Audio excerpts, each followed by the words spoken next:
And I'm going to re-implement match. Okay, it knows that match is a method I inherit. That's why it was able to escape complete it like that. But I'm not going to put it in my public API, and that's generally the way we do it. Okay, generally, if you inherit a method and a public method and you override it, you don't have to put it in your header again. Some stylistically would say, yes, put it in there so that someone knows that you override it. But most object-oriented people would say, you shouldn't have to know that you override it. Right? This is object-oriented programming. You should not have to know that. That's implementation detail that you happen to override match here. So I'm a fan of the not putting match in playing card. It's already in playing card's public API because it inherits it from card. All right, so what are we going to do in match? Well, I'm going to have a really dumb match. You're going to need a better one for your homework. My dumb match only can match one other card.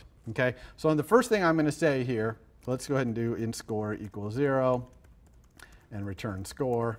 The first thing I'm going to say is if other cards count equals 1. Okay, so I'm only going to match one other card.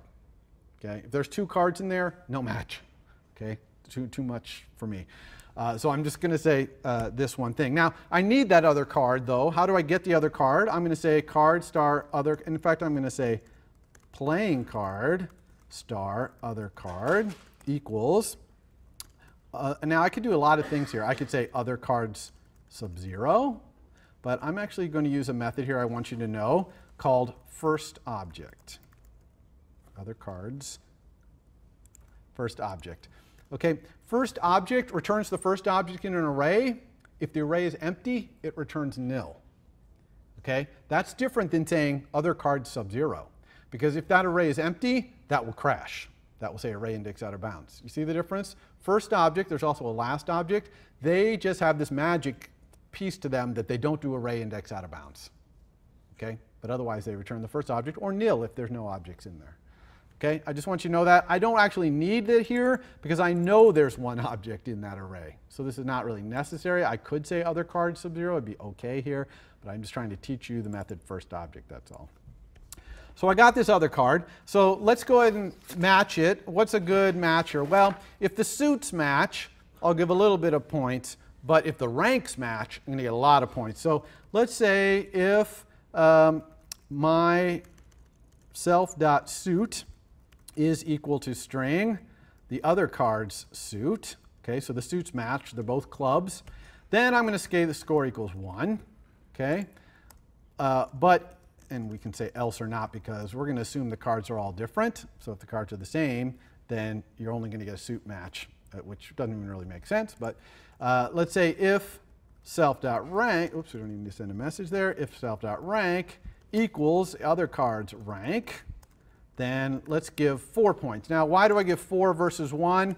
Well, think of the math, right? If you have a club in your hand, how many other cards are there in a full deck that will match a club? 12. Okay? If I have a king, how many other kings are there? 3. Okay? So 12 versus 3, it's 4 times easier to match the club, assuming you have a full deck. I'm just picking numbers kind of at random here. It's not a bad choice for the scoring here, but mostly I'm just trying to get this relative scoring right. Question? Yeah, so the question is, am I using magic number? And absolutely. And you probably, you know, this whole thing of the scoring here is somewhat magic numbers in our simple implementation. You probably, although this is not necessarily a magic number. If you define match to say, make the easiest match versus equal 1, and then make any more difficult matches be multiplicatively, you know, more difficult like this, then this is actually right, because that 4 is fundamental to a playing card. It's fundamental to how a playing card's ranks and suits work, right? So assuming you define this match to only match against other playing cards in the same deck, that 4 is magic, but it's magic to this class. So yeah, you could put a # define, but that doesn't make it any less of a magic number. So it is magic, but you can put it in there. You see what I'm saying? See the difference between that and like 102 in your controller, which is trying to be, you know, maybe generic decks? That's a little different. Good question, though. All right, so now we have a better match. So now if we go back to our controller, so let's do that. Just back on screen right here, and run. Hopefully now, let's see if we can find a match. Okay, so there's a club, right? And this is a club, so let's match them. Ready? Oh, it matched, and it even disabled them. Okay, but I have no idea how many points I got because there's no score on here. So obviously we need a score. So let's put the score in. Hopefully by now you can imagine easily how we would do the score. Simple, just like flips. We just grab a label here. I'm going to drop it down in here. I'm going to say score 0 because that's what I want. Oops, that's what I wanted to say when we start up. And yes, it's possible you could load these strings up at startup. We'll talk about when and where to do that in your code in the next couple lectures. So I have this score. I obviously need to be able to talk to it, so I control drag up here into my interface to create an outlet. I let go. This one wants to be an outlet, not an outlet collection, but an outlet. I'm going to call it score label. Okay.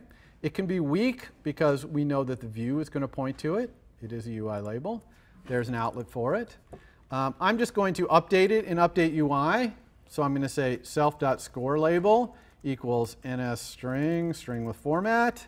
We'll say score : %d. And where do we get the score? Anyone know where we get the score?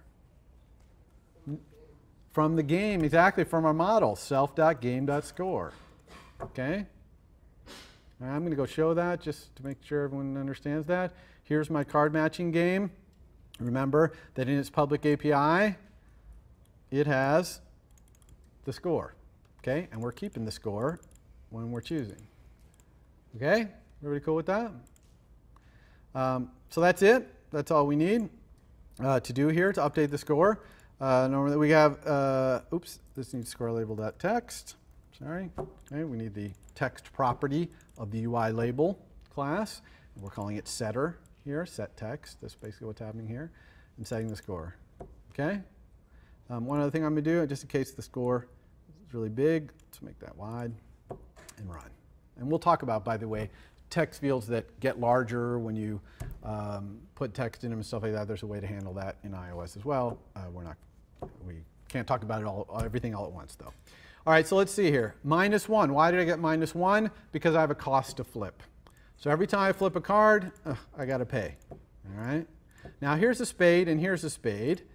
All right. So what's going to be my score after I click this? Well, clicking this is still going to cost me 1, so that's going to make my score go down to -6.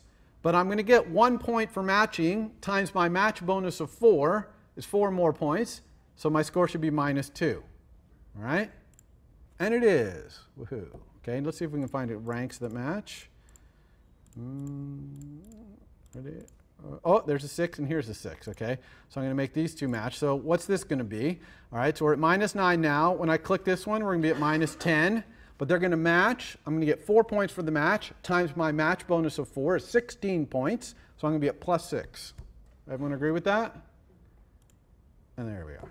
Score +6. Okay? All right, so that's it. That's as much as I'm going to do. We've got some slides here at the end, but that's it on the demo here. And your assignment is going to be to make it so you can match 2 cards or 3 cards. You can have a little switch or some sort of UI to choose between whether you're matching 2 cards or 3 cards. And so that's going to require some change to your logic in your model. It's going to require a little bit of UI, and it's going to require your controller to do a little bit of glue in between that. You're also going to be asked to add another label in here that says what's going on. So when I click this, it should say you chose the 7 of hearts. When I close this, it should say 7 of hearts and 2 of clubs did not match, -2 or something like that. Okay? So if you pick 2 things that do match, like those 2 hearts, it should say 4 hearts, 7 of hearts match for whatever points. Question? How would you test your program on a device? How would you test it on a device? Okay, let's run this on a device, actually. Great question. So I have a device attached over here, which you can see, and it's asking me to update, which I'm not going to do right now. And if you look up at the top of Xcode, you'll see that there's a bunch of different simulators you can run on. And you can also run on a device if you have it attached. And we're going to have a Friday section, probably next week, or maybe the week after, where we're going to show you how to register your device if you don't know how to do that and get this all set up. So this is a bit of a preview, but I'm going to actually run this on the iPad. So I just pick iPad and hit run, and it runs on the iPad. And I'm going to start doing this for most of the demos, is running it on your device instead of running it in the simulator. It's a little nicer because the screen's a little bigger, as you can see. And so here it is on my iPad here. And so I can tap, and oh, it crashes. Oh, yeah, that's not good. What did I do wrong here? Well, I don't know what I did wrong, but I messed it up when I preset this up, so I'm sorry about that. But I will show you that. I'll start running all my demos, hopefully, on a device starting with next Wednesday's thing, and hopefully I won't make this mistake. Sorry about that. Anyway, okay, so that's it. Any other questions about it? For more, please visit us at stanford.edu.